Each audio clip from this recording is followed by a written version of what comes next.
rebel force has penetrated the shield and landed on Endor. This is where the fun begins. A long time ago, in a galaxy far, far away. This is Rebel Force Radio. Your source for the Force. Star Wars news and commentary. With Jason Swank and Jimmy Mack. I've seen Star Wars 500 times. Star Wars #1! This station is now the ultimate power in the universe. I suggest we use it. Now it's time for Rebel Force Radio. We would be honored if you would join us.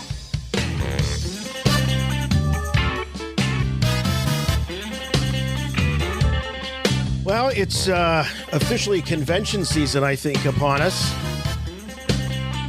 We got two big dates on the Rebel Force Radio calendar right now. And starting with ICC Con at the end of this month, we're going to have the promoter of that show, Michael Havens, who just got a big award for all of his hard work, his tireless work as a convention promoter, and seems to be one of these guys that everybody likes to work with and hang with and deal with. So we'll catch up with him and sort of close it out here before we actually go to the big show just a couple of weeks away. And also, there's another big convention around the corner, and you may have heard of it because we're going to be kicking it off in style with the Rebel Force Radio Rooftop Bash, kicking off Star Wars Celebration next month, and we'll have some details coming up in just a moment. But you can't talk about Star Wars parties without this guy, my good friend and yours from Chicago, Jimmy Mack. Hey, Jason. Hey, Star Wars fans. I am so looking forward to partying with Rebel Force Radio listeners from all over the world in Anaheim. And no stranger to parties. No. Star Wars parties, that is. No. And somebody reminded me that this week marked the 3-year anniversary of our Live from Reggie's and RFR Live from the South Side at Alulu. And I've seen some pictures popping up on my memories in whatever feed I'm looking at. Happy anniversary, Jim. Well, happy anniversary to you, Jason. I mean, there are elements of the evening that are lost to time and blue milk. I have to say, the drinks were flowing that night. And I want the RFR Rooftop Bash to have a similar vibe. We had a great party crew at Reggie's and very enthusiastic, energetic, and passionate Star Wars fans all hanging out together. I'm working right now on the RFR Rooftop Bash Star Wars-inspired cocktails. Oh. And we got some good ones. I've saved menus from over the years of various events where Star Wars-inspired cocktails were served. Things like the banquet I went to for George Lucas at the Four Seasons. There was a Star Wars-inspired drink menu there. I don't know if you remember that, Jason. I do. I remember you sending me a photo of the menu. Yes. Yeah. And so we'll probably copy some of that or try to recreate some of those crazy Galaxy's Edge drinks. If it'll serve as inspiration for the Rebel Force Radio Rooftop Bash. Yes. Yeah. Yes. And there will have to be blue milk for adults. No question about that. And though the event is so much fun. All ages are welcome at the RFR Rooftop Bash May 25th. This is true. At the 5th. I did have some people saying, now there still is going to be a cash bar, right? Yes. Don't worry. We're not going to get like a bouncy house at this thing or anything. There's not going to be a clown making balloon animals. This is going to be there'll be plenty of clowns, but we won't be making balloon animals. This is true.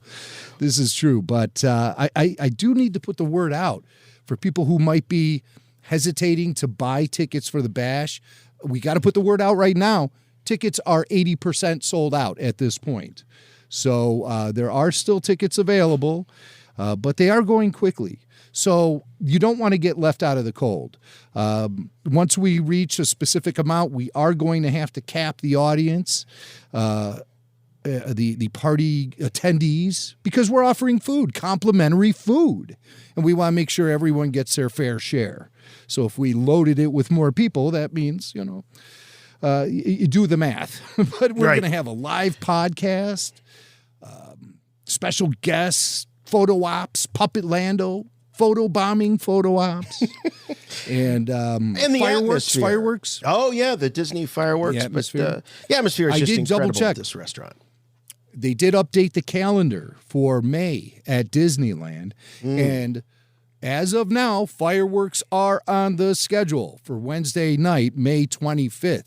We'll be celebrating the anniversary of Star Wars, the 45th anniversary of Star Wars, and just having a great time with all of you Star Wars super fans listening to RFR. So yeah, and they were really kind enough, the folks at Disney Plus. We rang them up and we said, I don't know if you know this, but you got that Kenobi show. It's going to premiere on the 25th. We have the RFR rooftop bash that same night. So if you wouldn't mind, could you find another night, any other night other than May 25th to premiere the Kenobi? And they did. Wouldn't you know it? They did. And they push it off to the 27th. So if that was your excuse, if you were like, oh, I want to go to the RFR party, but I can't because I'm going to be in my hotel room on my iPad watching Kenobi on my Disney Plus. Well, you don't have to make that choice anymore. Come out, hang with us. No, sir. And then you can still do you can still watch Kenobi in your hotel room. I actually have a sneaking suspicion that there's probably going to be a bigger whoop-de-doo at the convention to ring in the Kenobi premiere. Right. They've done red carpet premieres in the past at conventions for the Clone Wars. Right. I remember season 5 had a premiere at Star Wars Celebration. And I think Rebels did too, if I remember correctly. Rebels did. I feel like Rebels maybe did. Like season 3 or something. Orlando is what I'm thinking.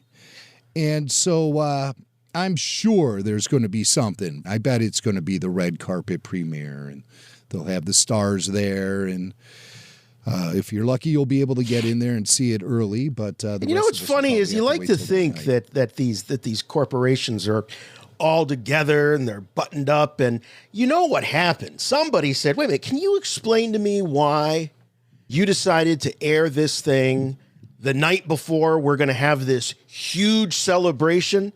Right. So again, you like to think that they got it all mapped out and planned, and everybody knows what everybody else is doing. This was a last minute decision where they realized, hey, let's take advantage of the fact, and I think it's going to be great because I really feel that it's going to add quite a spectacle to already what I think is going to turn out to be quite a show, but quite a spectacle with one of those red carpet premieres. And the stars will probably be out, the stars of the Kenobi series. You're right there in California. I think it's inevitable. I kind of liken this to that. If you remember the anniversary party where John Williams showed up unexpected and blew everybody's mind by doing that mini concert at Star Wars. I forget which celebration that was, but that was Orlando. That was in Orlando. I think you're right about the planning. Somebody very keenly said online, this is another situation where Lucasfilm is working under the philosophy of ready, fire, aim. And that's how things kind of ended up the way they are with the premature announcement of the premiere and then the second thought, maybe we should have a big event at Star Wars Celebration. And then I've heard other people speculating that there's a Marvel series also dropping on Wednesday, May 25th, Ms. Marvel or something like that. And, I don't know about that. I think that Marvel can release a show and Star Wars can release a show at the same day, and people who want to watch them both that day will watch them both that day. I mean, I'm capable of watching more than one television show in a day. It's not like there's a time slot issue that they have to worry about. Yeah, that seems ridiculous. Yeah. And it just will drive more traffic to their Disney Plus app, which we know is top priority with all the brass at Disney. If anything, you don't always, it's not always clear or the case that Star Wars is going to beat out Marvel, but come on, this is the Kenobi series. And this is far beyond anything that we've, I think, experienced so far. I mean, Mandalorian's, was fantastic, Book of Boba Fett, but this reaches into the hearts of so many generations of Star Wars fans with this character, and particularly this era of the character as well. Truly multi-generational. Screw it up. Yeah, just don't mess it up, please. Yeah, please don't. Please don't. But we'll be looking forward to it at the Rooftop Bash, that's for sure. It all happens Wednesday, May 25th. Tickets are still available, rebelforceradio.com. You'll see the link on our homepage. Just click that sucker, and it'll take you right to the ticket page. And we want to see you all there. It's going to be a great time. Doors open at 6, live podcast at 7, fireworks at 9:30, and we'll be hanging out until 11 o'clock on the rooftop of the Grand Legacy Hotel right across the street from Disney. It's going to be the bash of the week. No question about it. We want you there. You must contact me. Play back the entire message. What message? Message after the message. The Emperor commands you to make contact with him. It's a trick. Send no reply.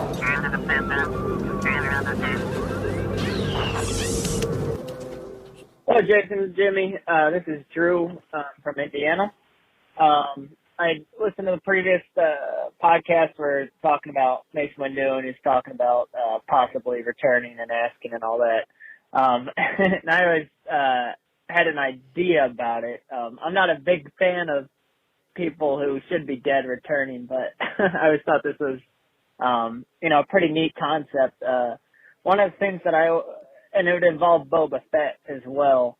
One of the things that I always enjoyed was Alfred Hitchcock, especially show Alfred Hitchcock Presents. And one of the episodes on that show featured this woman who had slighted this guy by getting his brother killed, and so he wanted to, off her in revenge. And she was very, very depressed, and so she actually wanted to die. And he didn't kill her. What instead he did was he gave her a bunch of money to invest, and she took it and invested into a business, became very successful, and she became happy again. And when she was happy again, that's when he then took his revenge, and killed her. So what I think would be neat is if Mace Windu ended up being Crazy Mace and completely losing his sanity, and happens to come into contact with Boba Fett somehow. They meet in some way, and Boba Fett, instead of taking revenge for his father, helps him out to actually regain his sanity. And then the moment where Mace Windu then recognizes who Boba Fett is, then that would be cool if, a battle ensued thereafter. Just wanted to throw that to you guys, see what you thought about it. Thank you. Wow, that's twisted, man. That is real twisted. It kind of reminds me in The Godfather Part 2 when De Niro's playing the young Vito Corleone, and he goes back to Corleone to take revenge on the old Don, and he whispers his name in his ear because he wants him to know who's at the other end of that knife. He's stabbing him. It's a wild idea. It's very cerebral for a Star War. But that's interesting. Some of those old Alfred Hitchcock Presents were just wild, very twisted. But I like the idea of putting Crazy Mace out of his misery wouldn't necessarily be revenge. Wait till he gets a sense of who he was and what his potential might still be, and then take your revenge. Right. I like just speculation about Crazy Mace in general. I've always enjoyed that. I would love to see it someday come to fruition. And I like the way our caller is thinking because he's digging into an influence, Alfred Hitchcock, which certainly influenced George Lucas and just about any director of that era and generation. And we saw influences of Hitchcock in certain episodes of the Clone Wars along the way. And so I like that. I think that's really cool to be dipping into Alfred Hitchcock for Star Wars inspiration. That seems a little dark, though. Yeah, it does. Yeah. I don't know how that translates to Star Wars. We might see more darker Star Wars, though. I have a feeling Andor might be a little dark. Maybe some elements of Kenobi itself might be a little dark. Because, as we'll talk later in the show, there's been a new article in Entertainment Weekly where they discuss sort of the bleak nature of the universe at the time. I mean, it seems obvious, but just to hear the creatives talk about it and seem like there's an awareness about the rise of the Empire really oppressing the galaxy, really, the lights turn off in the galaxy. Oh, and I think that's what we're going to see. Yeah, I think that's what we're going to see. And I also predict Kenobi will not end up like victorious at the end. It will not end up with the only victory would be that Ben survives. But I think everything else he attempts to do is going to show that the Empire has grown to such a degree that he can't succeed against them. I think everything is against him. Yeah. Okay, yeah. so he's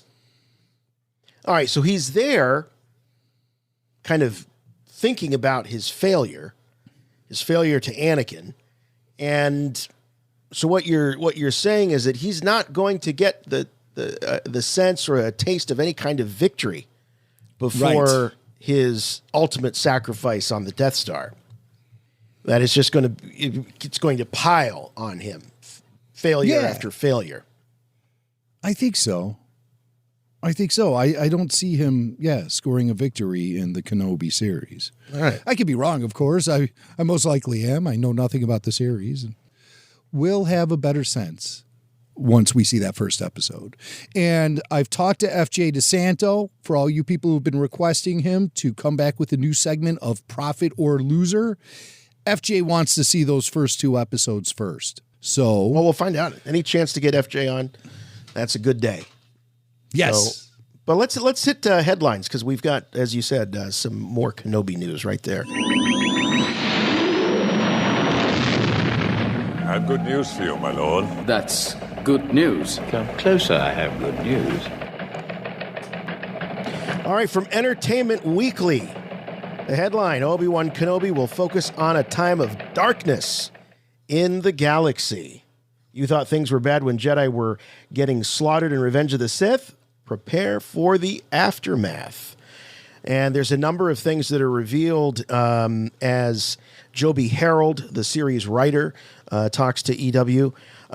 Some things that are confirmed. It takes place 10 years after Revenge of the Sith. This is sort of the halfway point, you might think of it, a little more than halfway point between Revenge of the Sith and Episode 4, New Hope.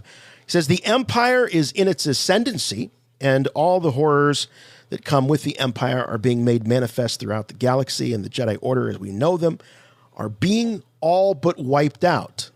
Yeah, which is... So 10 years later. Yeah. 10 They're still out later. there. Well, yeah, and the Empire is in the ascendancy. I mean, you'd think 10 years, out of a 25-year reign-ish the Empire has, that they would be fairly well established by that point. This isn't a new Empire. But I like it's interesting the word choice, that the Jedi are all but wiped out. Obi-Wan, we hear him say in Episode 4, all but extinct. And so they always leave that little window open so they can say, wow, this Jedi was also around at that time. They don't want to close it completely. Yeah, I don't like that, though. I want all the Jedi to be gone except for Obi-Wan and Yoda. I've always assumed the original trilogy was those two guys against the universe. And I believe learning that more Jedi are hiding out throughout the galaxy, and there's a spark of the light side here and there and everywhere, it just, that diminishes the impact of those two characters in the original trilogy. I don't like Ahsoka surviving Order 66, can I say? There's been some debate on Twitter about that lately. And I've always felt like she should never have survived beyond Revenge of the Sith. And as fans, back 10 years ago, we were always assuming that eventually we would see the fate of Ahsoka. I mean, there are songs written by Glenn Nelson about this stuff. Yeah. The fate of Ahsoka. And we would talk to Filoni about that too. about Ahsoka dying and stuff. And from our early conversations with Dave, I always had this feeling that that is where the Clone Wars series was heading. Yes. The last episode might show the death of Ahsoka. I don't know. But she became so popular then, after the series landed on Netflix, then, they put her in Rebels, and then they bring her back for the Clone Wars finale. Then they put her into The Mandalorian, and now she's going to have her own series. Yeah. So I can't say that I don't appreciate all of that and like it, but I'm just talking very specifically about Ahsoka surviving throughout the original trilogy era. It just seems like, well, where were you? How is she not feeling tremors in the Force about the new hope of the galaxy? How is she not coming out of the shadows to save a galaxy? Wouldn't she have felt that responsibility? I think naturally wouldn't all of them have done that? And if there are, if there's more than just a couple, you would think that, rather than having the ragtag group of non-Force sensitive pilots and whatnot, that they would have rallied together and they would have formed their own rebellion, a rebellion of former Jedi. So it does fall apart a little bit. I understand it from the standpoint of, you want to be able to have, somewhat of a blank canvas to be able to tell all these stories in. You want to be able to pull characters in. And so you're not just talking about what happens after this movie or before that movie. So it does leave it open for storytelling. I also think in one sense that you were talking about it sort of diminishes Yoda and Ben, but it also in a way diminishes Luke because they're all waiting around, or those two are waiting around for Luke to become of age. Right. And if there's an army, a potential army of Jedi, of former Jedi to, help in the effort against the Empire. And you'd think that they would stand a seasoned Jedi, as opposed to a kid that grows up not even knowing that he has any of these abilities. Yes, I agree. I agree. Do I enjoy it? Sure, I enjoy it, and we'll have fun, watching it play out. But when you go back and think about what it was like to grow up with these stories, as sort of Star Wars natives, that's what we believed. Yeah, it's an integrity thing with me, but it's not like I'm closed-minded about anything featuring Ahsoka or other Jedis in the dark times or even in the original trilogy era. It's just a little thing that kind of gnaws at me a little bit.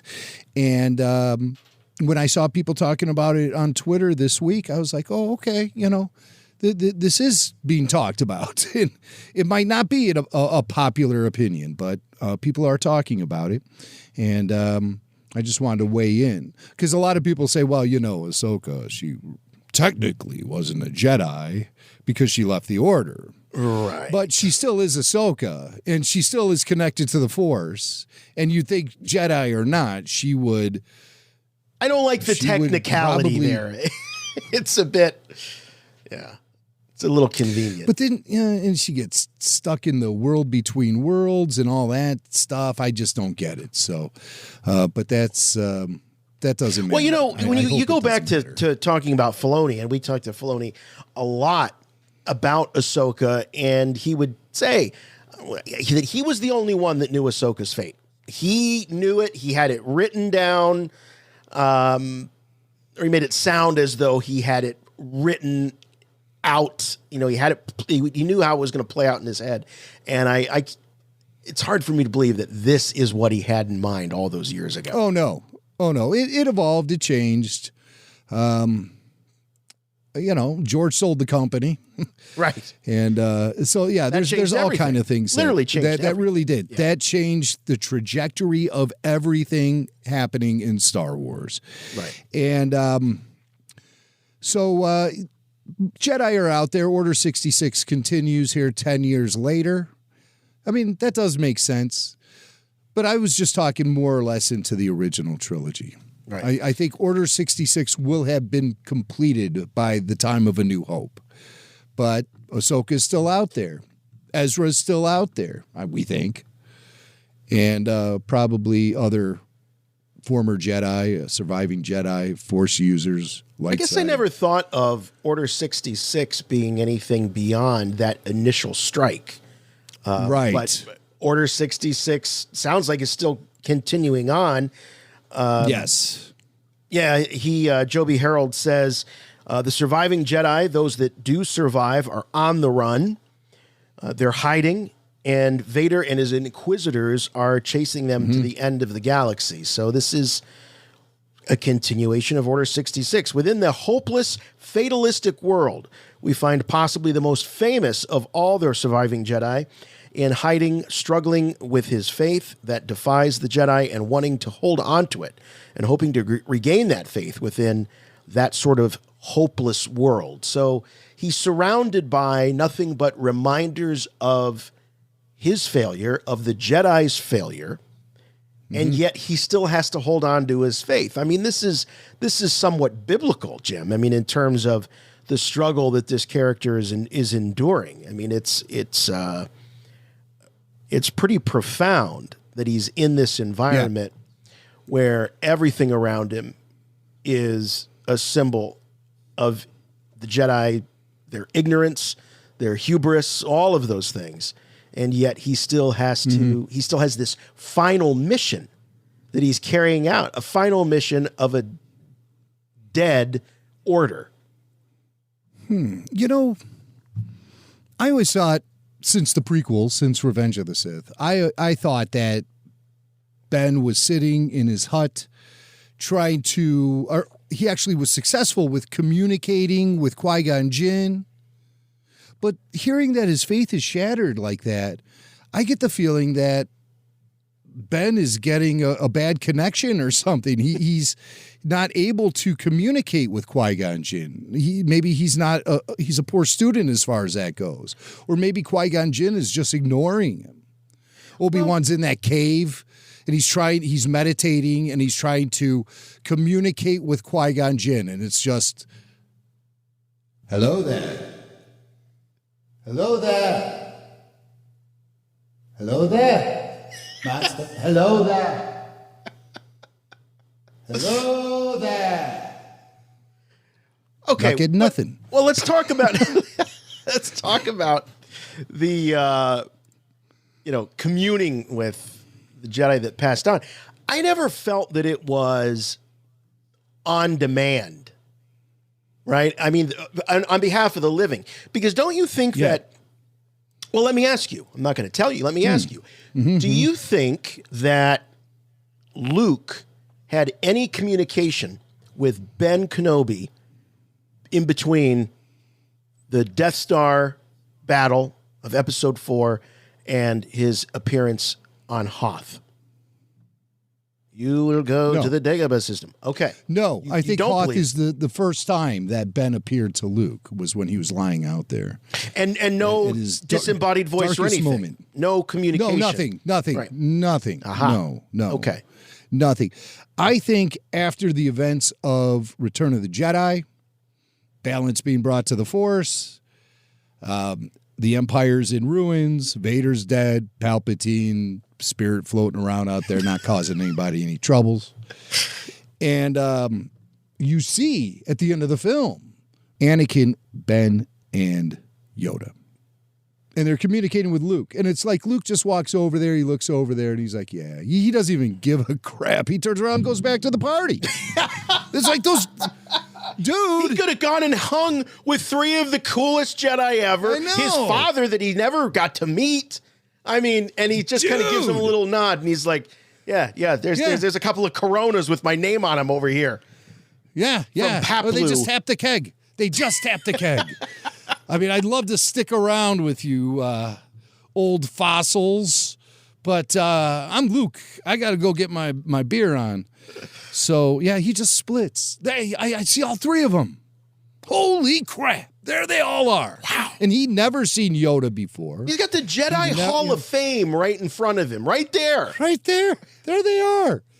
And he just kind of leans up against a tree, nods, and then turns and he ghosts them. He snubs the Jedi spirits. So maybe he ghosts the ghosts. Wow. Man. That, when you think about that, The Last Jedi starts making a lot of sense, doesn't it? No doubt. And people wonder why we're still talking about these movies practically 50 years later. Because you're always peeling back the onion and finding more things. But no, I think what you were about to say was that were you about to say that you had the feeling that after that celebration that they likely never appeared to Luke again? No, I was going to say they did appear to him more frequently. Oh, more frequently after that. Okay, the opposite. Okay. Yeah, I got the feeling that they would be like a Jedi Spirit Council, kind of guiding Luke on how to bring the Jedi back. It's none of this dusty books in a tree crap. They're having a Jedi Spirit Council right there. And they wanted to start on Endor, but Luke just didn't have the time. You hit on something earlier that I think is really important. You said, "Oh no, I don't think that Ben appears to Luke until that moment on Hoth when he's in desperate need." Yeah, and I'm like, yeah, I think that's it. I think when the stakes are so high, or when the breaking point is so close, that's when the Force is able to connect these two entities or whatever. So it makes me wonder when you say, well, I thought that he would just be hanging in his hovel, in his hut, talking to Qui-Gon. Maybe it doesn't work that way.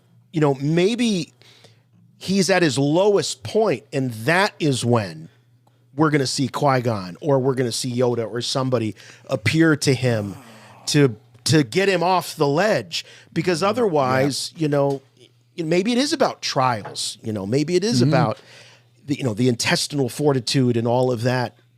But to stop them from tipping over, that's when they reach out and they pull him back. I don't know. I mean, we could look at when does Ben appear to Luke again? It's on Dagobah when he's about to... but as he's piloting the Death Star trench run, he hears, Luke. Right. But that, that is a pivotal moment. I mean, when, it's likely if Luke wouldn't have relied on the Force and just used, the targeting computers like the previous, pilots did, and they didn't succeed. Right. He would have been dust back there in the trench. Absolutely. I like this idea that it's what sets the stage for an appearance of a Jedi spirit is this desperation or this tipping point. Maybe it could be during one of the confrontations with Vader in the series when Ben gets his ass whooped and Qui-Gon Jinn finally shows up. Yeah. I thought you'd never get here. Something really. All right, we've got a couple more quotes here from Harold. Within that environment in that galaxy, his faith is tested. He goes on a journey that allows him to travel from that character that we see in the last of the prequels, where Ewan McGregor really felt like he was embodying Obi-Wan Kenobi to a pretty extraordinary degree, and ends with him as the more finished article that Sir Alec Guinness gave to the world in A New Hope. And so in this very specific time in the history of Star Wars, when the Jedi are on the run, we get to sort of stand next to and watch Obi-Wan as he runs the gauntlet and has to survive a pretty extraordinary experience. So it sounds as though, he goes into the funnel as pretty much that Ewan McGregor style Obi-Wan, and then comes out the other end more of the old Ben, the Alec Guinness. So what we're going to see with the Kenobi series is that transition. They're putting that transition on the screen for us to see how he goes from one to the other. Jim, you posited that maybe it's just failure after failure after failure. But I don't know. Just because his faith gets broken so much. Yeah. But I mean, just the events of Revenge of the Sith can shatter his faith. It's not like he needs anything else. Right, that was the end of everything. I tend to think that something is going to happen to where he regains a certain confidence. He starts to get that more, maybe gets a touch of that more whimsical way, that the twinkle in his eye that the Alec Guinness version of Kenobi has. I predict that it's going to be something more on the positive side. He's going to emerge from it perhaps more confident, or at the very least with a game plan. This could be the moment when he realizes that true victory is going to result in his physical death. And perhaps this is when he hatches the plan. Yeah. To let Vader take him. He has to achieve some level of spiritual connection that gives him the confidence to be able to resist fighting Vader and just take the blade right to his midsection, Right. He has to have some sort of way of knowing that crazy plan was going to work. Strike me down, I'll become more powerful than you could possibly imagine. Vader's like, what? This guy's full of crap, really? Hello there. Yeah, it shows that Vader, Anakin, is completely clueless about that area of Jedi power and Jedi strength. Right. And how would he know? Right. I mean, Palpatine would never have told him that stuff.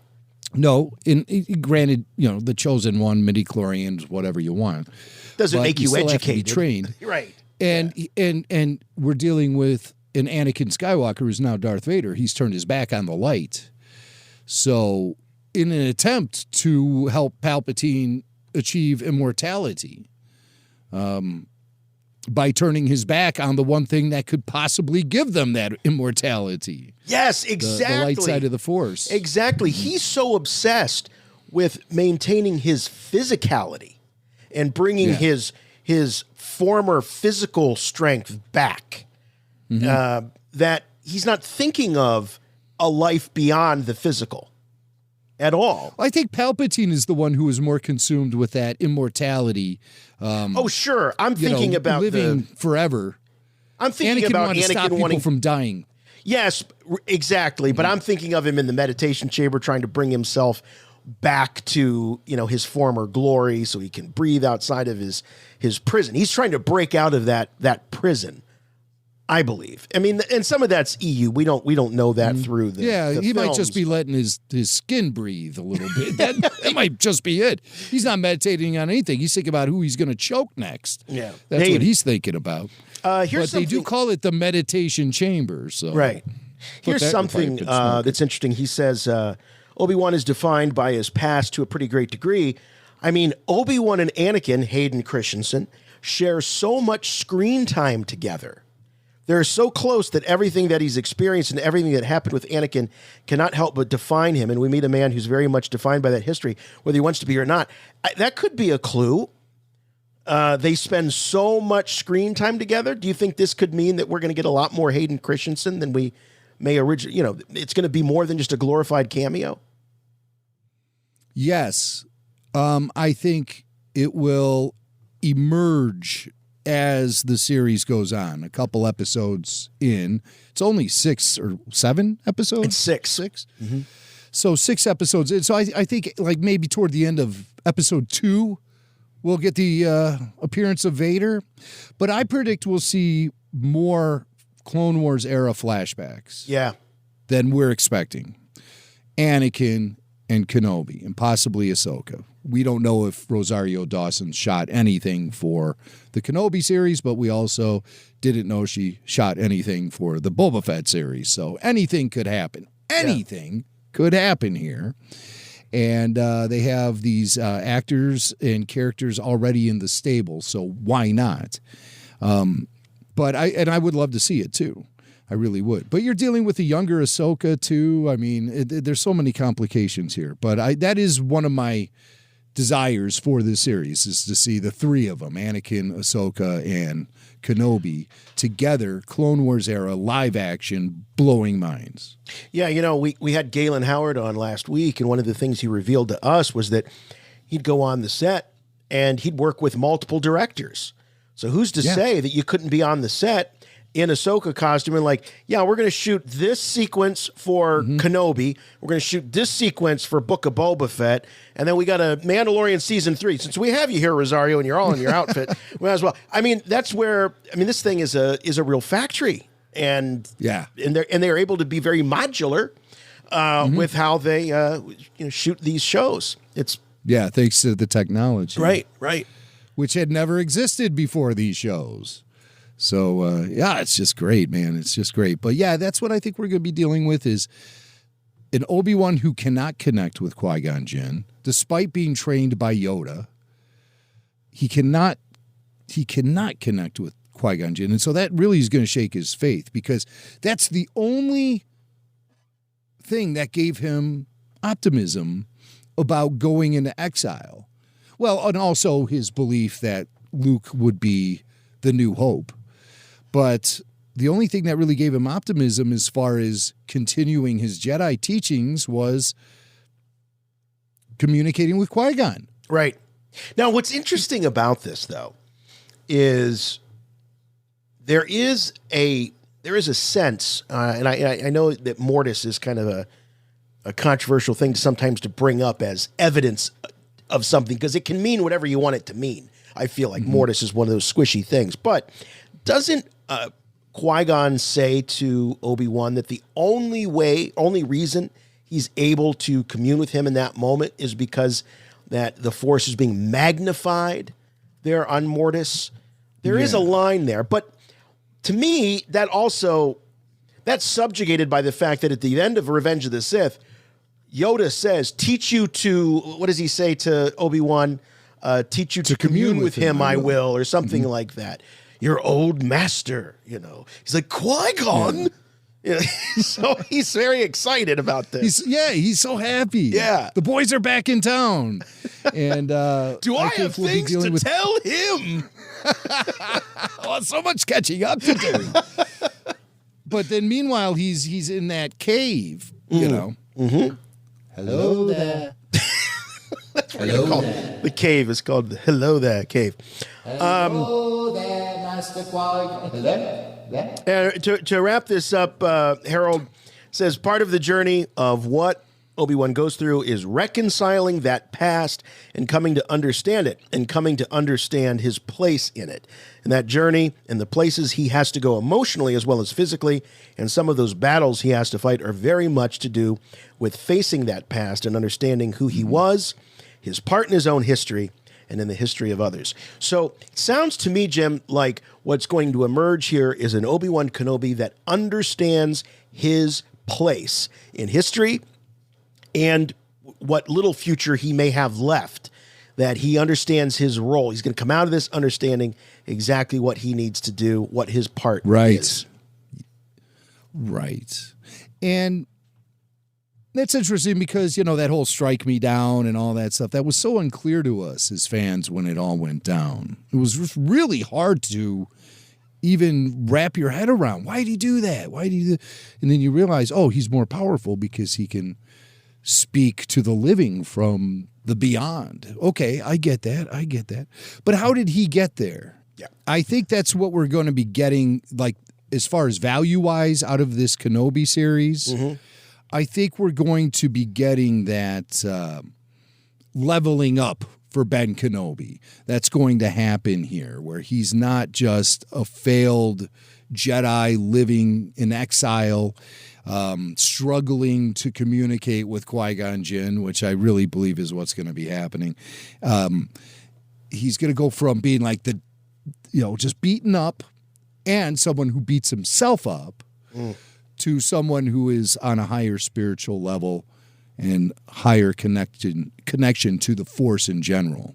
Yeah. So I think that's what we're going to see. And like you said, the journey from Ewan McGregor prequel era Ben to Alec Guinness original trilogy Ben. That's we'll get that connective thing. And I always felt that Ewan was pretty consistent with the Obi-Wan character that we had known in through Alec Guinness.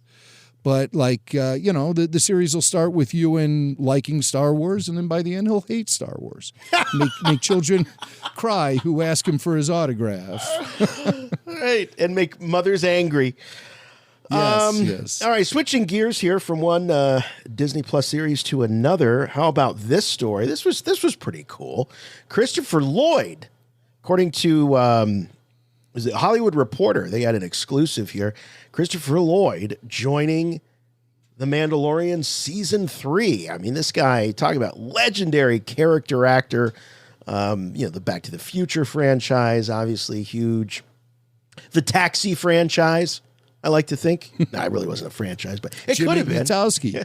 I like Jim Ignatowski. I thought he was cool. Also, Star Trek. So we get another Star Trek live-action performer. He played Klingon Commander Krug in Star Trek 3, The Search for Spock. Great performer. I love him as Krug in Star Trek 3. But anyway, the story is that he is going to be in The Mandalorian. No one really knows what he's going to play. Of course, they're very tight-lipped around there. So no details about his character, but it has been described, again, according to Hollywood Reporter, as guest starring in nature. And Lucasfilm declined. Well, they could not be reached for. I always wondered that. They could not be reached for comment. I mean, you know where they are. What do you mean they couldn't be reached? Are they just pick up the phone? They declined to comment? What does that mean? What it means is this was probably leaked by Lucasfilm PR to get people talking about Mando Season 3. And, Christopher Lloyd is one of those guys. He does the convention circuit quite a bit. And so I would imagine, Jim, that those guys that are out there hanging with fans, hanging with other convention circuiteers, loose lips, might as well get the news out there, because at some point someone's going to come up and ask him for his autograph.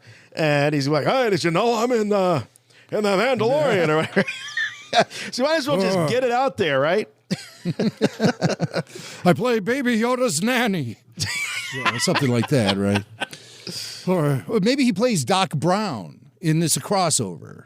Oh, my God. Just like part of the Mandalorians paying a visit to the planet Navarro and Grief Karga, and then all of a sudden the DeLorean shows up on the street. I must have taken a wrong turn somewhere. And the rest will just unfold. No, but he's a marvelous, sometimes when you see these, some of these actors that hop franchises, or if they're so well known for a character somewhere, and you go, oh man, I don't know. If I'm going to, buy him in Star Wars. But Christopher Lloyd, I mean, is a tremendous character actor. As I said, playing Uncle Fester in a couple of those Addams Family movies. Very, very different role from Doc Brown to Klingon Commander Krug. He's a good actor. He's a great actor, and he can disappear in these roles, I believe. Sure. Who would you like to see? Who would you like to see him play in Star Wars? Christopher. A Klingon. Definitely. I could see him being some sort of Imperial. Oh, really? Like sort of more humanoid. I was picturing him like in a lot of makeup and prosthetics, but you're thinking maybe his more human form. Yeah, it would just be great to have him in there, like when Richard Brake played that Imperial officer in that one episode with Bill Burr, and it just like give him a good scene to really show his Imperialness. And I mean, because he just has some of those bony features in his face that was almost a callback to Peter Cushing in a way. He's thin and he's got right. You can put a cap on him and he'd be an Imperial officer. I think he'd be a great Imperial officer. The only problem is he doesn't have a British accent, but which seems essential to becoming an Imperial officer. You have to have that British accent, but that's who I think. Maybe, I don't know. Maybe he's a smuggler. Who knows? I could see him. I'm picturing him with some prosthetics and showing up at a cantina, a bar somewhere. I think he's a contact. He's a lead for Mando on a mission. Maybe he sets Mando on a bounty, or maybe he is one of Mando's bounties that he's chasing.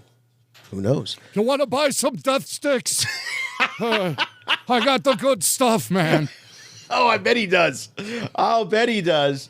So Giancarlo Esposito, of course, Jimmy Mack, always catching these appearances that Star Wars connected celebs make on various shows. So this is the Rich Eisen show, which I'd never heard of, but apparently it's a sports talk.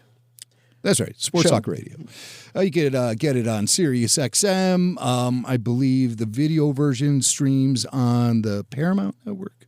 Not 100% sure. But yeah, Rich has been around. He's been around sports broadcasting for several decades now, and he's got this show, and he had Giancarlo Esposito join him. Was he talking sports? Is Giancarlo a sports fan? I only watched the part where they talked about Star Wars. Oh, I only watched the Star Wars part.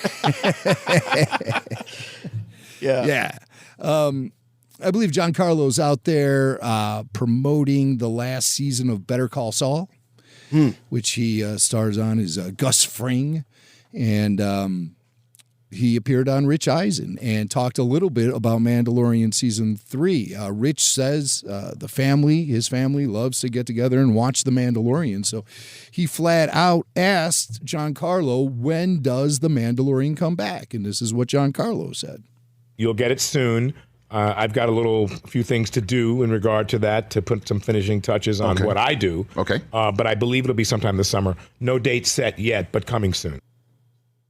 Summer. Yeah, I don't. That doesn't add up. Doesn't add up unless Jim, they're going to do a flip flop and push this out before Andor. I thought that we would see a Bad Batch summer and then a early fall Andor, and then a Mando season 3 in the sort of that holiday, late end of the year kind of time slot. Yeah. Now, remember, Giancarlo Esposito was also kind of giving coy little answers to questions about the Book of Boba Fett, which is a series he didn't even show up in. So he sure did make it sound like he was. Yeah, well, he says he's got a few little things that he has to do, which is either reshoots. We know that The Mandalorian Season 3 is already wrapped shooting. Or Giancarlo just simply is not going to be in Mandalorian Season 3. That's what I'm starting to think, quite honestly. Going back, you bring up a good point. We had an interview with Giancarlo before we saw Book of Boba Fett where he says something to the effect of, well, I just finished up Book of Boba Fett, or we just finished up Book of Boba Fett. Yeah. And then we're going into Mando Season 3. We came out of that saying, oh, slam dunk. We're going to see we're going to see him, Moff Gideon, in Book of Boba Fett. But you're right.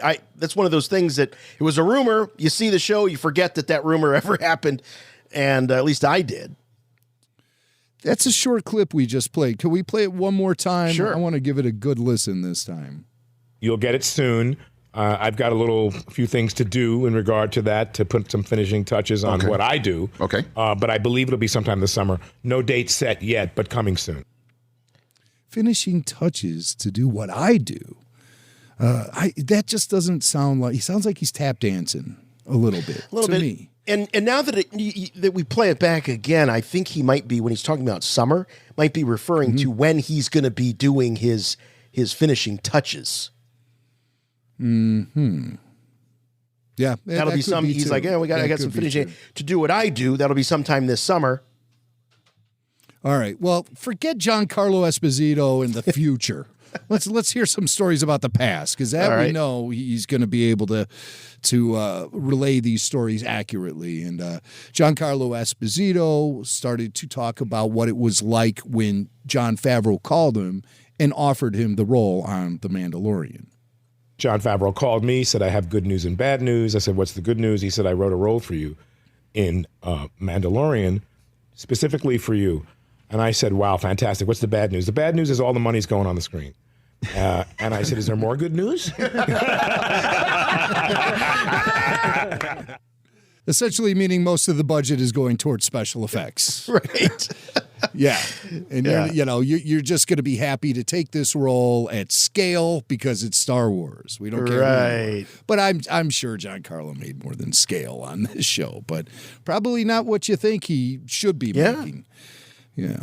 In the film business, sometimes there'll be negotiations for like a percentage of the box office or points is what they say. And, right. I don't know how that translates into the world of streaming. Disney is one lawsuit deep already with Scarlett Johansson. I know they settled that out of court. When you're a young person and you're looking at these big movie stars on the screens, the big screen, the small screen, and you think about everybody just being multi-millionaires and having more money than they know what to do with. What you find out is that it's a very small percentage, like any other industry, where the highest paid in their industry are, it's just a few, and then the rest of them, I'm sure they make a good living, or I'm not sure they're not living hand to mouth. But if you think that everybody that is a working actor in Hollywood is a multimillionaire, you got another thing coming. It's a job. I agree for with a lot that. of them. So there's a lot of working actors out there. Right. Like we had Galen Howard on last week. You tell me he's a multimillionaire? Of course not. I'm sure he does just fine, but yes, Yeah, it's all relative. So Giancarlo said he did have one demand to make before he took the Moff Gideon role. First, he talks a little bit about what makes Star Wars special to him, and then he reveals his demand. I have nothing but great things to say about this studio, about this franchise, in regard to how they have enlightened our children to mythology and to what's right and how to go about doing what's right, how to be in service. The Mandalorian is service. And thankfully, I've been on another job in New York, and pandemic hit, things have gotten backed up, and they have waited for me with such wonderful love and respect for me to come back and do what I do and love to do. So this is a great show. You say yes, and then you say, I've got one caveat, John. He's like, oh, what's that? I said, I must have a cape. Taking a page out of the Billy D. Williams playbook. Yes. With the cape. I must have a cape. Must have a cape. Because he knows when the action figure comes out, he wants that cape on it. A cape means you're somebody in Star Wars. And, I was thinking about in Rogue One with Ben Mendelsohn.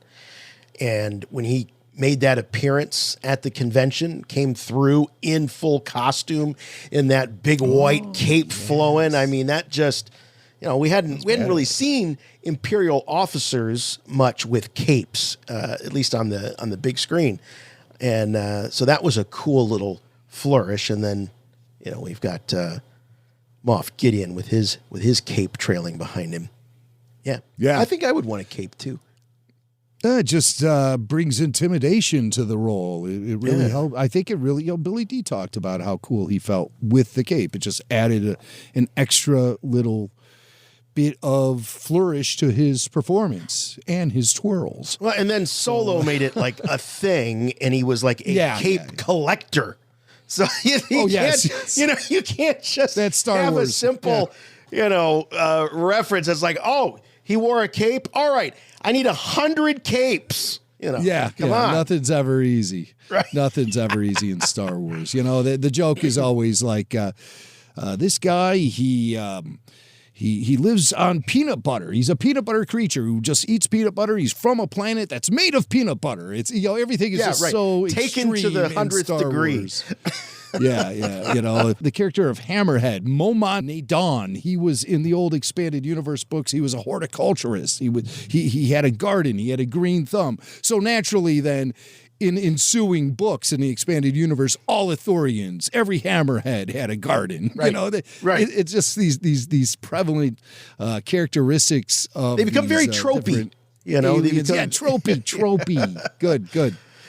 But that's Giancarlo. He's going to be at Star Wars Celebration, so we'll see if we get some more information out of him there. Yeah, he's always good for, like he's talking, with fans and stuff at shows. And someone's rolling on their iPhone and, Get him saying something good. All right, our last story before we get to Michael Havens. He's waiting in the wings here to talk more about the ICC Con. This came up. So Kevin Kiner, of course, you know he's the composer of the scores for the animated Star Wars universe, Clone Wars and Rebels, and the Bad Batch. He was on a live stream to support Ukrainian orphans and families, and the question came up about, well, what's next? What's in the future for you and Star Wars animation? And what you know, he actually laid this on us. You know, we are working on a new project. It's an animated project. It's a Star Wars project, and that's all we can say. It's really, really freaking great. I mean, to the point where, you know, Lucasfilm and Disney are giving us full orchestra for every episode. It's a very special project. Some great people are involved, and we're really privileged to be part of that. All right, so let's lay out what we heard. New Star Wars animated project, which is not a huge surprise. I mean, you have to assume they've got their own studio, so they're going to be cranking something out. But this is not Bad Batch Season 2 that he's talking about. Brand new project. They've already gotten to the point, Jim, where they're scoring this thing, and they've got the budget to do full orchestra, so he doesn't have to sit there, you know, with synthesizers and all of that and try to make an orchestra sound. He's actually getting access to full orchestra for every episode. That's huge. So it's got to be somewhat, it's got to be coming fairly soon if they're already at the stage where they're scoring this thing, and yet it hasn't been announced. Could we see an announcement at Star Wars Celebration for the next big Star Wars animated series? No, absolutely. Absolutely. There was a new animated series that actually dropped this week, Star Wars for Kids on YouTube, called Star Wars Galactic Pals. Maybe that's what he was talking shorts. about. No. Was it full orchestra? Hell no, man. It was barely even animated. But it was a flip book? It sounded like somebody was recording the dialogue with a smartphone. Oh, but I did watch it. And it seems nonsensical. It's a brand new animated series of micro shorts, which is targeting little kids. And is a spin-off of the adventures of a droid that was featured in the Galaxy of Creatures mini shorts. I've never heard of any of this stuff, but it's all happening. Star Wars Kids on YouTube, if that's something you want to show your little ones, and if you can tolerate it yourself. But as far as what could be happening in Star Wars animation, there are two rumors out there, internet rumors that I've been hearing. The first one is based on some holiday gifts that were given to Lucasfilm employees. There was a turntable, I think it was, that they gave their employees, just like a folding turntable like you used to see back in the day, you know, where it would look kind of like a little suitcase. It was like in a suitcase, the suitcase record player, Mm-hmm. And so they gave that to some of their employees, and I think it had a box that featured all of these logos for different Star Wars titles, Book of Boba Fett, The Mandalorian, Andor, Ahsoka, and one of them was Tales of the Jedi. Tales of the Jedi. What's that all about? I mean, to us on the outside, we have no idea. And so, of course, Tales of the Jedi was an old Dark Horse comic line featuring the adventures of Jedi 4,000 years in the past from, you know, the events of A New Hope. So could that be coming back? I think unlikely, but you never know. But Tales of the Jedi, so it's already been used. And people immediately started speculating, well, that could be a new animated series, Tales of the Jedi. There, you found it. You put it up on the screen there. Yeah. Bad Batch, Star Wars Visions, Boba Fett, Andor, and Tales of the Jedi, and Obi-Wan Kenobi. So. And Indiana Jones 5, which I think is not likely going to be the final title for that film. When and if that ever gets released. Right. But yeah, Tales of the Jedi in a very retro vintage style logo, very similar to the Return of the Jedi logo, except in yellow. So I don't know, Jim. I feel like this is somewhat likely. It's the best clue we have. And again, going back to Kiner's statements, if they're in the scoring stage and they're getting full orchestra and all of that, it's got to be a big deal. So what would be a bigger deal than, animated adventures of Jedi? Be huge. Yeah. I mean, the thing that I find really interesting is this logo is almost like exactly the same logo Dark Horse used on their comics in the 90s, their Tales of the Jedi comics in the 90s. There's a lot of speculation online that an announcement will be made at Star Wars Celebration, and that will give us all the information we need to know about Tales of the Jedi. But we're in a holding pattern as far as that goes. The other rumor I heard floating around was that there's a production underway of a retelling of the original trilogy, all animated, with Ralph McQuarrie designs.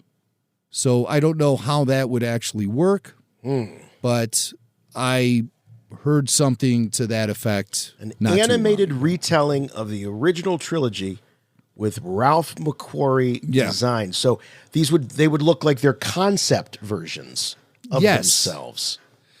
So I don't know if it's like a strict retelling of the original trilogy or if it's based on alternate drafts. Well, I was going to ask, could it be like, Lucas put the comic book adaptation out of one of his original drafts? I find that hard to believe. Maybe it is just an all-new series with new adventures featuring that aesthetic, that McQuarrie aesthetic. I feel like we saw that with Rebels. Yeah, it's kind of already been done. And there were callbacks in Clone Wars as well. Right. When I think of Ralph McQuarrie designs for Coruscant and stuff, things that were never used in films prior, that happened. But probably if I were to choose between the two of them, it's going to be this Tales of the Jedi, just because that logo is out there. Right. You can't just throw a logo out there. No, not on an official Lucasfilm staff gift. Right. That's just... And everything that it's alongside is, you have live action and you have Bad Batch, which is, totally animated. Right. So, it could be anything. But I rule out a video game. I wouldn't think they would put the video game logo up there with all that other stuff. No, because we know that we're going to get a sequel to... what's the name? Jedi Fallen Order. Jedi Fallen Order, and that didn't make the logo lock up there on the Lucasfilm product or Lucasfilm gift. And we'll probably be hearing more about Jedi Fallen Order at the sequel to Jedi Fallen Order at Star Wars Celebration. Star Wars Celebration, right. All right, now, unfortunately, as we were getting ready to record this show, the news broke that... comedian Gilbert Gottfried passed away. I think for most of his fans, it was unexpected. I don't think that it was widely known that he was ill for some time, fighting, I believe, muscular dystrophy was his illness, and it caught up with him, and he passed away.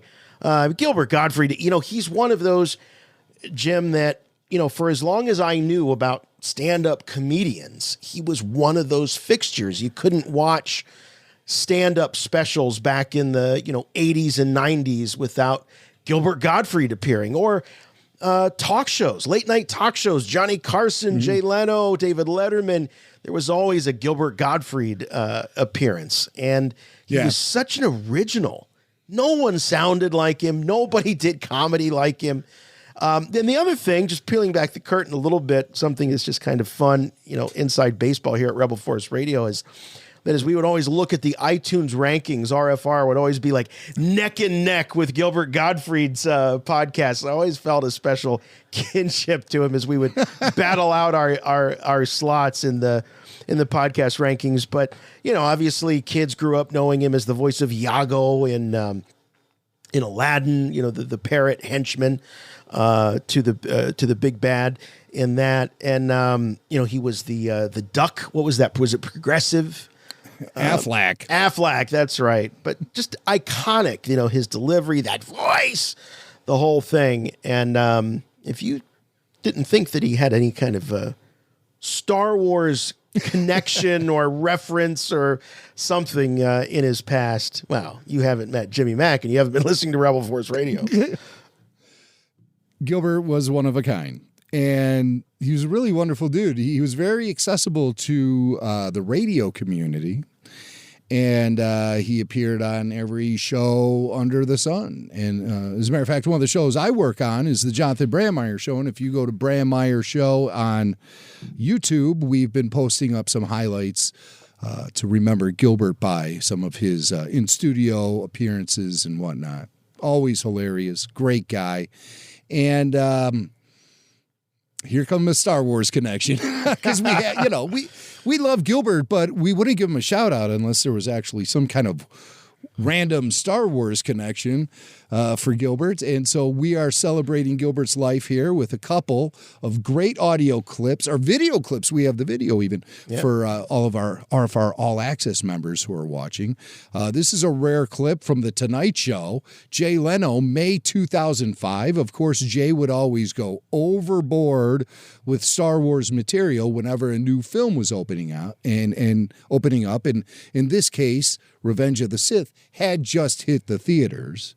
And so everyone was buzzing about Star Wars, including Jay Leno. And he was able to book Yoda on the show. Wow. The Yoda. Well, not quite the Yoda that we know from films like Revenge of the Sith. And that Yoda is usually played by Frank Oz, sometimes voiced by the great Tom Kane.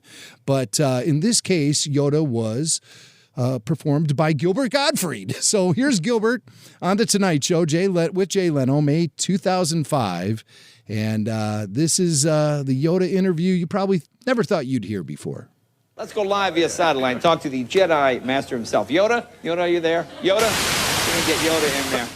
Here I am! There's the Yoda right there. Via satellite. Of course. Welcome to the show, Yoda. Glad you could talk to us. Whoa! A big chin have you? Yeah, well, you know hunk yourself, buddy, all right? You got wrinkly skin, you got big ears, you're pretty unattractive. What are you? The son of Prince Charles and Camilla, I am. Now, why are you so short? Cigarettes and crack. Stop the growth, they do. How old are you? 876 years I am. Same as Keith Richards. I see. Okay, so you're 876 years old and you're still working. Is this because of your Jedi training? No, the Bush Social Security plan. Screwed are we? What did you say? Screwed are we? Screwed are we? In my galaxy, that joke kills. Let me tell you. Yeah, too bad we're not in that galaxy. Let me ask you this. I've always wondered, exactly how did you become a Jedi Master? I took a course at the DeVry Institute. I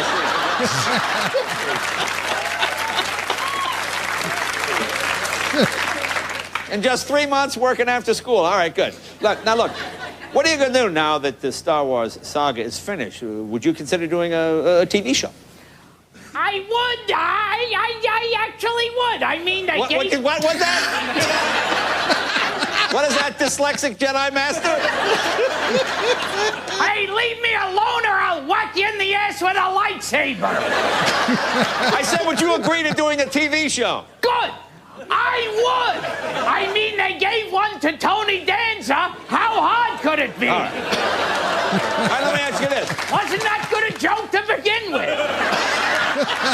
We wasted 3 minutes on it. How about doing a reality show? I have one.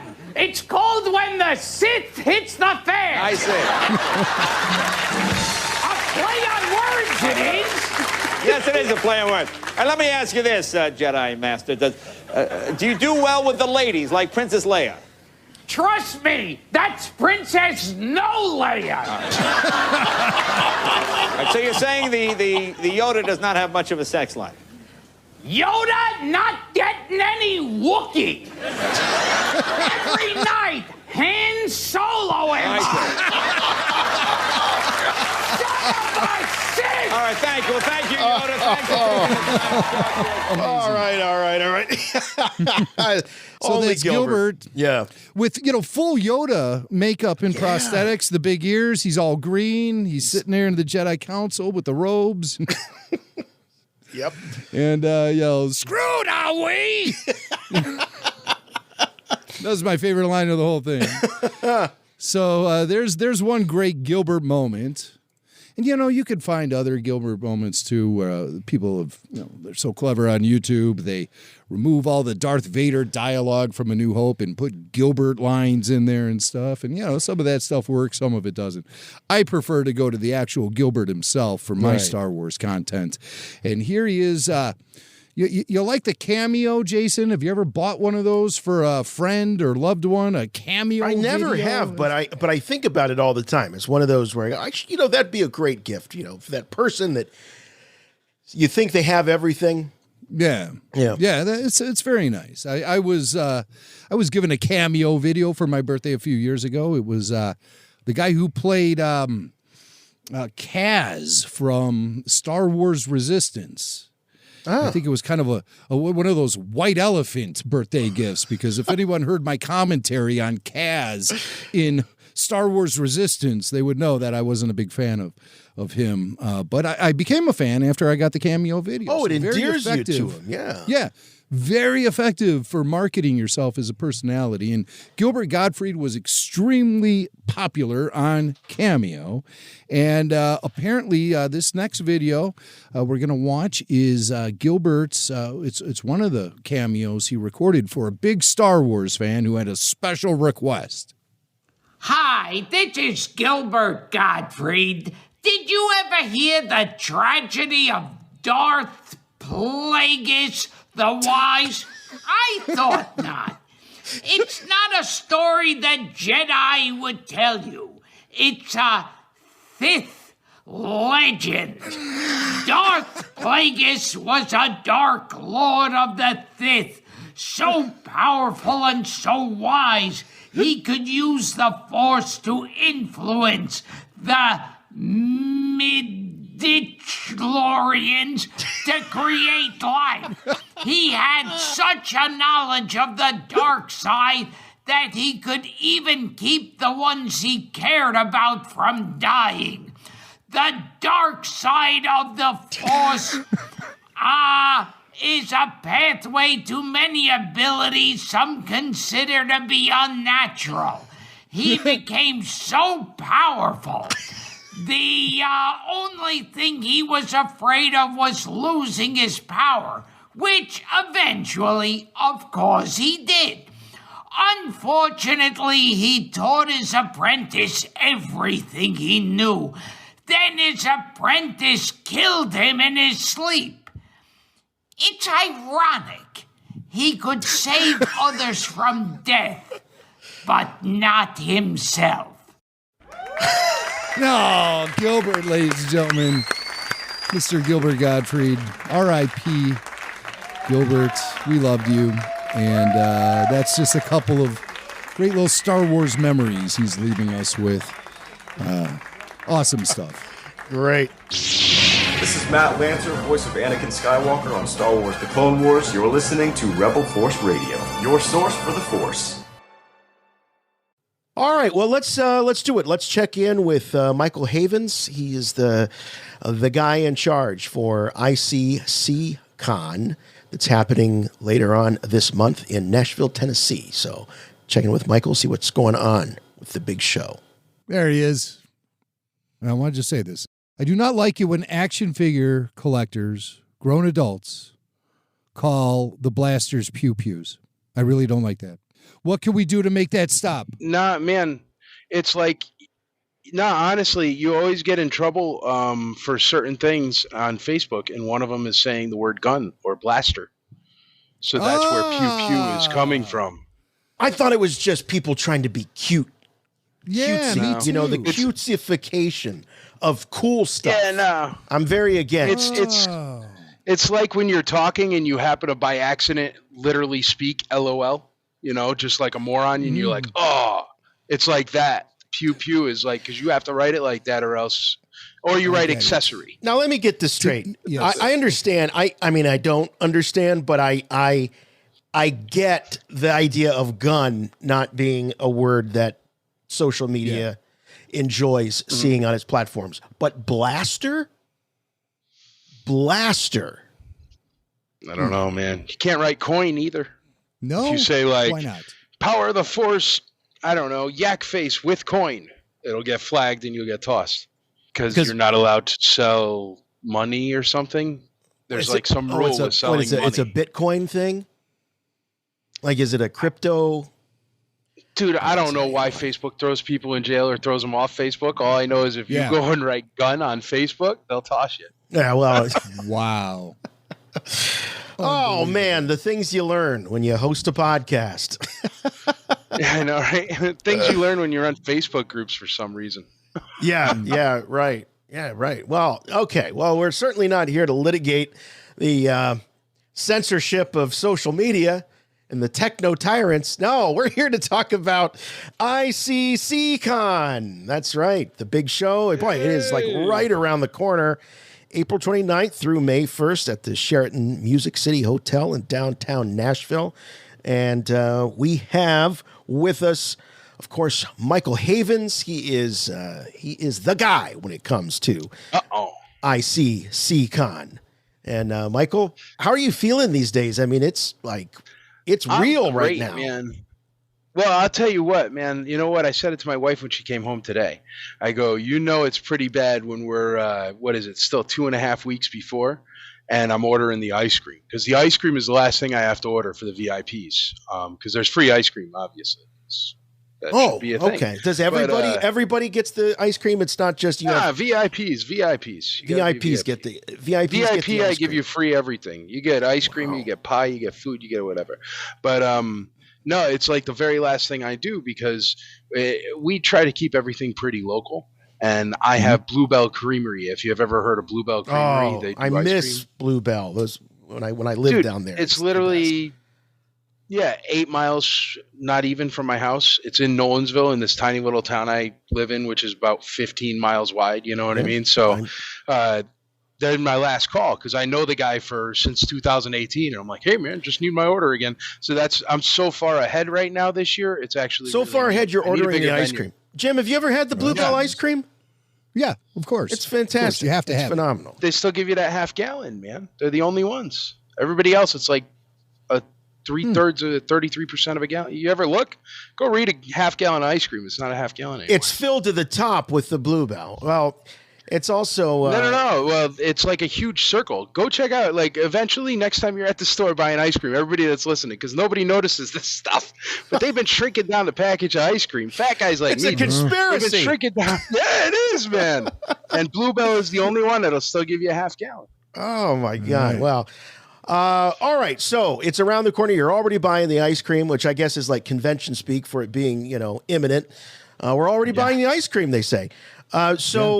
What's the latest since we last spoke with you? Is there anything you'd like to bring Rebel Force Radio listeners up to speed about? Yeah, I mean, all the cool exclusives are coming in, the figures, all those stuff you guys know about, the sabers.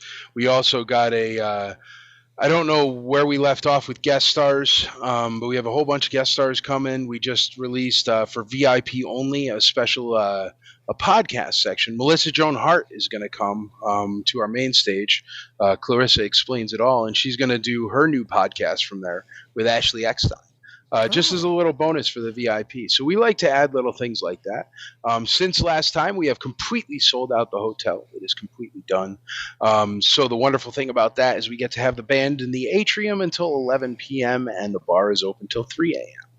So nice. That's always conducive to a good time. Now you're talking.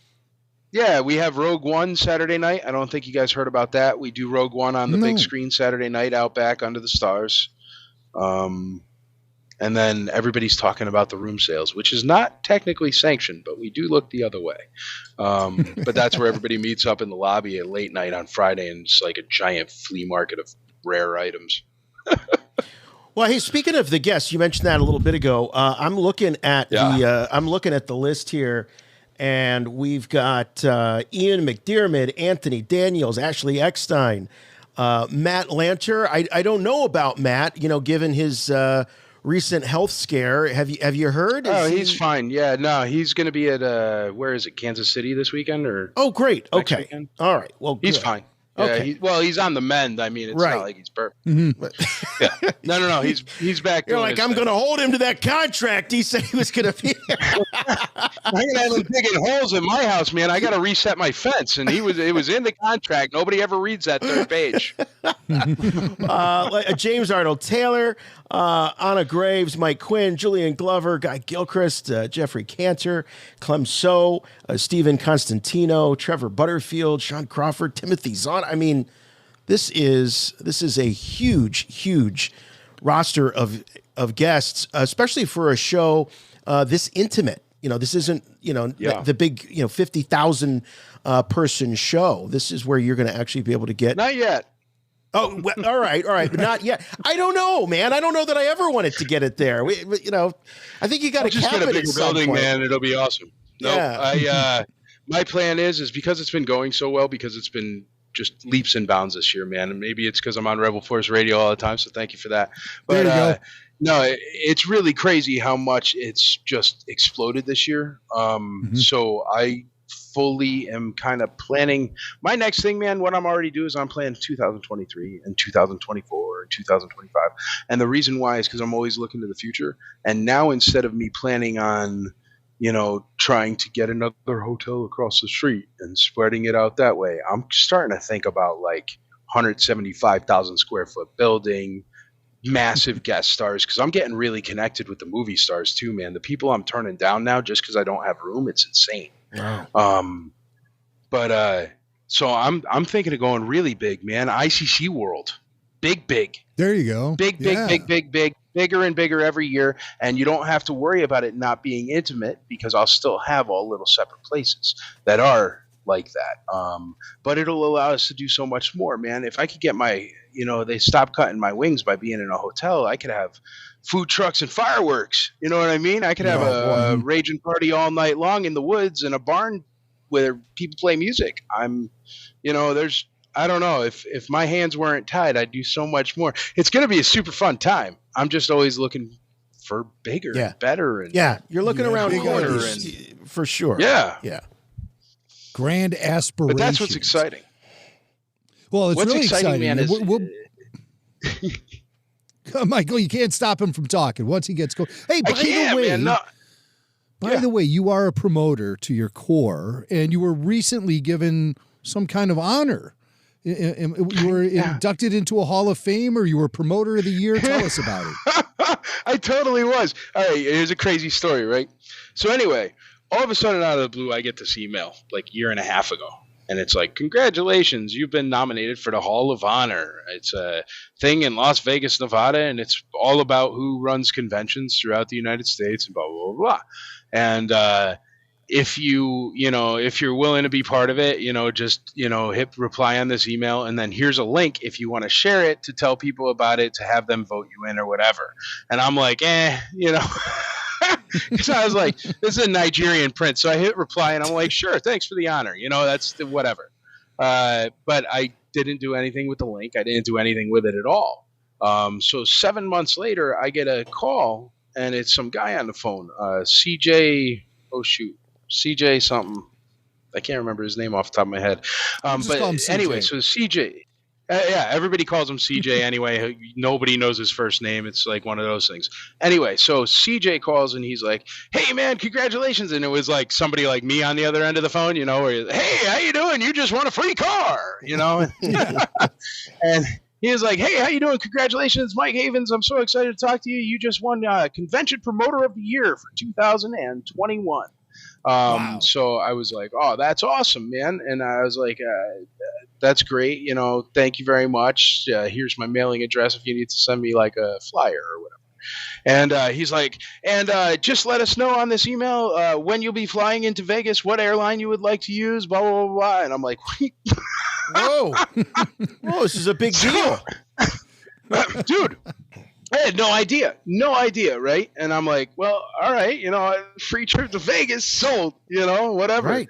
So I did the thing, and I sent in the thing, and I told him, like, I was like, dude, I'll fly. I don't care. I'm in Nashville. It's, you're going to Vegas. You'll be fine. So they flew me out there, man. I flew Delta. They flew me out there, and I rented a Maserati off of Turo. Go get the Turo app. It's awesome. I get the coolest cars in the world for like cheaper than like the low end rental cars on regular places. Anyway, they don't pay me any money, but if they would like to, I will totally pitch it because it is the coolest thing ever. Like, I mean, I'm coming out to LA for a celebration, and I got like a Mustang Shelby GT 500, some monster 700 horsepower thing, and it's awesome, man. And it literally cost me less than renting just a regular a Mustang from. Well, you said Hertz. the name of the app so quickly, people are like, what did he say? They're running it back. All right, so what is this app? It's Turo, Turo. Okay. And essentially what happens is people buy really fancy pants cars, and then they rent them out to other people. But that's got nothing to do with it. It was really cool to go to Vegas and rent a Maserati. In case you were wondering, anyway, right. Yeah, in case you were wondering, it's really awesome. But well, yeah, man, because I'm a bigger guy, if you haven't noticed. So it's kind of nice to be able to, before something, be like, I want to pick that car because it's fast, but it'll also have 4 doors, so I could put the front seat in the back seat, like the guy from, what was this, Hightower, remember? So you showed up at the ceremony in style, right? You showed up in style, dude. Well, nobody even knew. I actually, there was nowhere to park, but it. So I get there, and we're going up these escalators, and I'm in like a nice outfit. I got a tie and whatnot, or something, I think, or at least a nice shirt, button-down shirt. My wife is in a dress. I remember her fancy pants heel got stuck in one of the escalator things. It was a disaster. Anyway, so we're going up, and we go in, and it's like this giant convention thing, right? So I walk in, and then all of a sudden I walk in this room, and there's got to be 150 round tables, giant, with all this beautiful, like, every piece of, like, I know how much this stuff costs because I run a convention, and it had the tablecloth, it had the the wraparound skirt thing around the table. You're doing the math in your head as you're looking at this. You know what this is costing them to put on. Now you're starting to think, if I'm their guest of honor, what does that say about this place? Exactly. And I was like, it's an awful lot of money for somebody to be playing a joke on me. So I'm starting to believe it. And then I look over here, and it's big for diecast. I guess there's a lot of diecast conventions. I didn't know. It's not really my thing, but diecast is huge. They had like the dude from Pimp My Ride there, and then they had the dude from you remember the guy where the monkeys come out of his tush on Bruce Almighty? That dude was the MC. Remember that? Really? I don't remember that. But when you say diecast, you mean like Matchbox, Hot Wheels? That's what you're talking about. Yeah, okay. Yep. And they were like designers of it and stuff. But there was like this huge balloon thing over on the side, and it was a VW bus made out of balloons. So I'm like, this is like legit. That's got to be a $5,000 balloon arch. It looked like a bus. And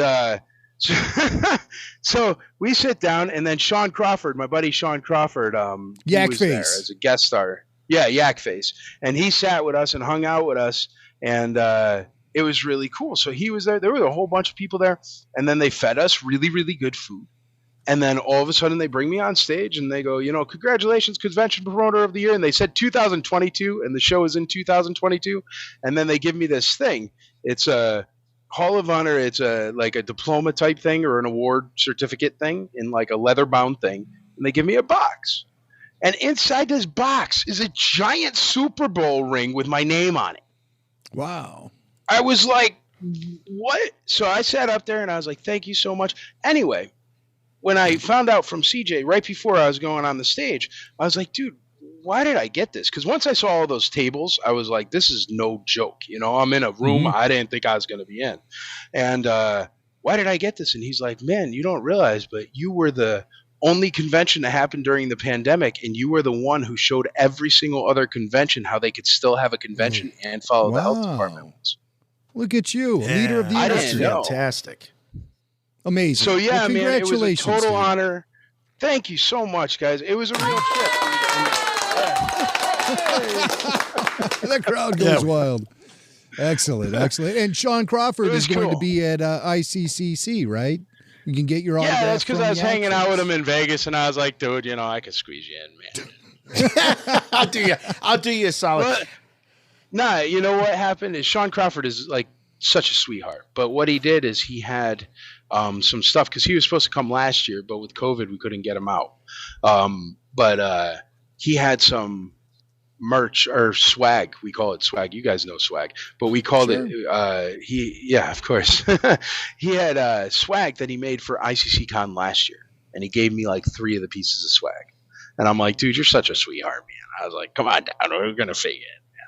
But I usually don't like to have back-to-backs like that, where it's the same star back-to-back years. I try to avoid that as much as I can, just because I have a lot of the same attendees back-to-back years. And they already got mix that it up. autograph, Mix it up. But he's a It seems sweetheart, and he makes cool merch. I got a box downstairs from Sean Crawford on it literally yesterday, so I know that's probably all his swag. But I don't open it. I don't want to spoil the surprise. I'm glad you rotate the guests because it seemed like for years and years, especially throughout the 90s, every convention I went to, Lou Ferrigno was signing. Yeah, well, that's... well, yeah.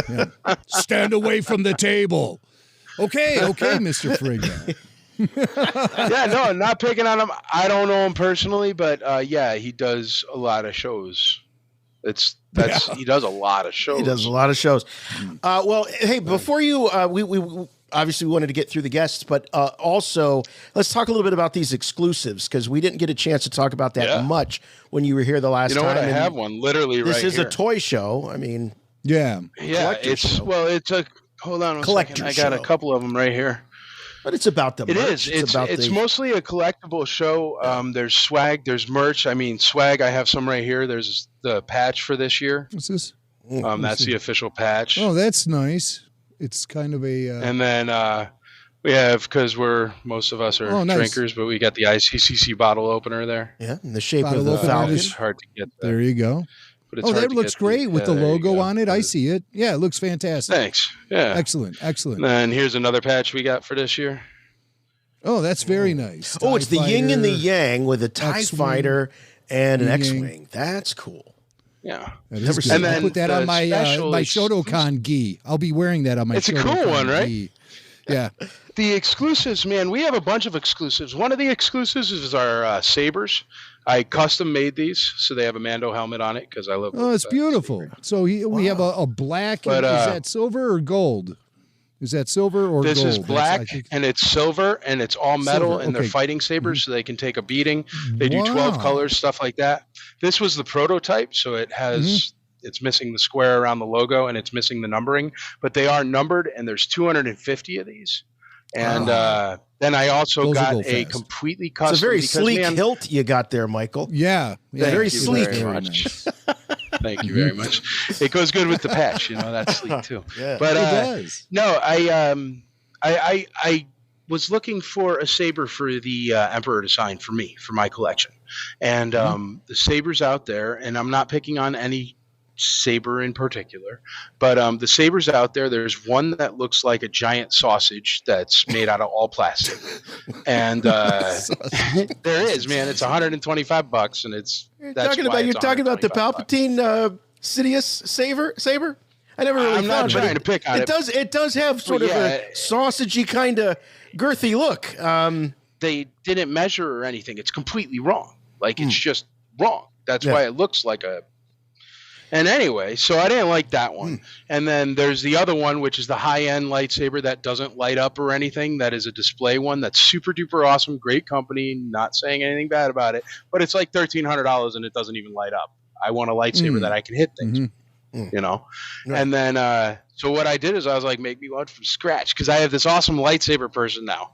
And so I made one from scratch, and it is as screen accurate as a Palpatine saber can get. It is 100% metal and silver, or metal and copper, and it's beautiful, man. Top of the line. You have a sabersmith. That one is, Some people have like a plumber they can always call, or a car mechanic. You got a saber guy. Yeah. Does he give you a magnet to put on your fridge with his phone number on it in case of emergency? Yeah, no. It's more of a WhatsApp situation, to be honest. But got it. Oh, I'm laughing and I don't get it. We lost him. He's frozen. Oh, he froze. He's frozen in carbonite. There he is, promoter of the year. Michael Havens. He's got lightsabers. Great merch, exclusive merch at ICC Con. There's also action figures, too, exclusive action figures. I'm going to be curious about that. So that's Michael Havens, ripping it up as always, promoting like a mad machine. And we're looking forward to ICC Con. Jason and I will be presenting Rebel Force Radio live on stage at 1 p.m. on Saturday. Saturday is April 30th. And so we'll be there right in the middle of the day on Saturday. And we'll be hanging for the entire Friday and Saturday at the very least of the convention. We'll probably poke our heads in on Sunday, too, a little bit. Yeah. No, it's going to be great. It's going to be awesome to be back at a show and see people in person, see people enjoying, the stuff that we love. Action figures, Star Wars celebrities, watching movies like Rogue One. Let's bring Mike on one more time here so he can say a proper goodbye. All right, Michael. Can you guys hear me? Yeah, we can hear you. Yeah, man. Hey, sorry guys, I'm on my cell phone. We're having a tornado warning in Watch and all this fun stuff here. Oh, right now, jeez. So. All right. Well, I lost internet, but if my internet's too bad, I'm sorry. Oh, it's all right. It's all right. Well, we were wrapping up anyway, but we're looking forward to seeing you in just a couple of weeks. The convention exclusive figures. Here's one of them. Oh, yes. And It's all like, the pictures are done by Kim Simmons. All the pictures, just like the real great. Kenner cards. Those are all Kim Simmons pictures of custom figures. And then we have the Poppy box. Oh, great. Yeah. From the import figures from back in the day. Yeah, the Japanese figures. And then we have the mini 12-inch, vintage 12-inch boxes. I love that. How cool And are all those? the pictures Those are fabulous. done by Kim Simmons, and all the custom figures are done by Matt Brookins. And here I'll show you the Ahsoka really quick. But there's an Ahsoka, there's a Luke, there's a Fat Bib Fortuna, and there's a Boba Fett. But here is Ahsoka. There. Oh, wow. Soft goods. I'm assuming these 3 3/4-inch action figures are going to be very limited in quantity. Yes, very, very limited. There's only about 50 a day. She comes with her 2 sabers. But there's only about 50 a day. It's usually standing in line. The VIPs get in line very early. They're very, very high-end, completely customized from vintage Star Wars figures. I mean, the parts you can recognize, they're from different figures, and he kit bashes the figure together and then remolds them. So they're really detailed, really cool. And, you could get yours, but they're really hard to get. And to tell you the truth, they're so expensive right after that they do sell out immediately. I mean, usually it's the first seconds the doors open. It's one of the reasons why people buy the VIP badge. Understood. Yeah. Well, they're a fabulous collectible. You guys got a lot of great merch that you're going to have available for attendees, and we're really looking forward to being there. RFR on the podcast stage Saturday at 1 p.m., April 30th, and we'll be hanging out and partying with you, Michael, all weekend long. I love it, guys. Thank you so much. I really appreciate it. Sorry about the weather, but that's the reason why we pushed it to the end of April, because down in Tennessee, we have tornadoes right now, but the end of April, it's very nice. All right. Well, you stay safe there, all right, buddy? And we'll see you in a couple weeks. No worries, man. This is like a snowstorm everywhere else. All right. All right. Take care. See you soon. Bye. All right. Michael Havens, promoter of the year. And you can see why. Because he always be promoting that guy. April 29th through May 1st at the Sheraton. Please, if you can make it, we'd love to see you. So come on down. Even if it's just for the day, you don't have to spend the whole time, the whole weekend. Just come on down. If you're within driving distance of it, we'd love to see you. Rebel Force Radio, our first convention appearance in 2 years. Wow. Definitely. Can't wait. Cannot wait. Chewie, get us out of here! Well, that's going to wrap things up for us this week on Rebel Force Radio. Thanks so much for hanging with us. Had a lot of fun. Big thanks to Michael Havens. Can't wait to be with Michael in just a couple of weeks at the big ICC Con in downtown Nashville. If you can join us, please do.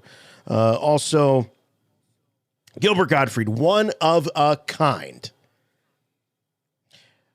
If you like more Rebel Force Radio in your life, there's one great way to get it, and that's through RFR on Patreon. You get the full video of the show. We were playing clips of Gilbert Gottfried just a few moments ago, so if you want to see what those clips are, or occasionally you'll hear us reference things that we put up on the screen, the way to see all of that, see all of the action, is to become an all-access member of Rebel Force Radio on Patreon. Plus, you also get things like exclusive podcasts. You got RFR Q&A, the Babu Freaks, Clone Wars Declassified Remastered, the Filoni Files, various highlights from the voluminous RFR archives. And when we do those live call-in shows, you know, like we're going to be doing a bunch for the Kenobi series, you can jump to the head of the queue when we open up the RFR switchboard and go live. If you want to get your comment on the air, just identify yourself as a Rebel Force Radio Patreon supporter. We'll get you to the head of the queue. And you're also going to be joining a community of just some of the absolute best and greatest Star Wars fans in the galaxy. All those details can be found at patreon.com/rebelforceradio, or go to rebelforceradio.com and click on the Patreon banner. If you like spending time on YouTube, I love spending time on YouTube. My kids love YouTube. It's the #2 search engine in the world, and Rebel Force Radio is there. We got a great channel.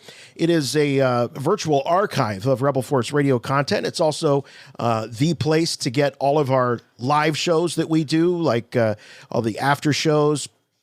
And if we decide, if the stars align when we're at our big bash, and if we can go live, we're going to do so on YouTube. So make sure that you're a subscriber. You'll get that little ping saying that Rebel Force Radio is live if you hit the notification bell.